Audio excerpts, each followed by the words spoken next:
उत्तरकाशी में टनल धंसने से 41 मजदूर अंदर फंसे हुए हैं।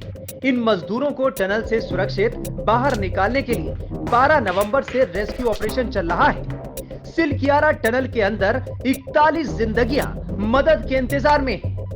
सेना से लेकर देश और विदेश से एक्सपर्ट इस स्पेशल मिशन में जुटे हैं। प्रधानमंत्री नरेंद्र मोदी खुद इस रेस्क्यू ऑपरेशन पर नजर बनाए हुए हैं। टनल में फंसे मजदूरों के लिए देश भर में दुआएं हो रही हैं।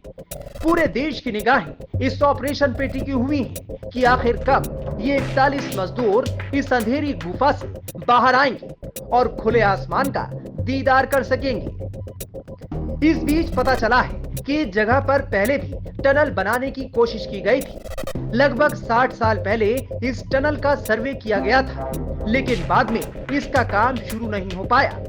ये किन वजहों से शुरू नहीं हो पाया ये तो मालूम नहीं है, लेकिन आज से तकरीबन 60 साल पहले भी उत्तरकाशी में टनल बनाने की कोशिश की गई थी। स्थानीय लोगों की माने तो 60 साल पहले इस जगह पर टनल बनाने का सर्वे किया गया था, लेकिन पानी का स्रोत मिलने के चलते इसका काम आगे नहीं बढ़ पाया। उसके बाद यमुनोत्री के लिए रास्ता बनाया गया था। हालांकि हम इस बात की पुष्टि नहीं करते। अब इस घटना से दो बातें निकलकर सामने आई हैं कि ये टनल क्यों धंसी होगी। पहली बात, इस इलाके से फॉल्ट लाइन का गुजरना। दूसरा, टनल के ऊपर पहाड़ पर गंगा यमुना का कैचमेंट एरिया होना। दरअसल उत्तराखंड में पहाड़ बहुत मजबूत नहीं है, इसीलिए यहाँ लैंडस्लाइड की घटनाएं अक्सर होती रहती हैं। दूसरी बात, यहाँ पानी के स्रोत मिलना पहाड़ों के अंदर आम बात है, इसीलिए यहाँ पहाड़ों पर खुदाई के काम होने से कई जगहों पर परेशानी का सबब बनता है।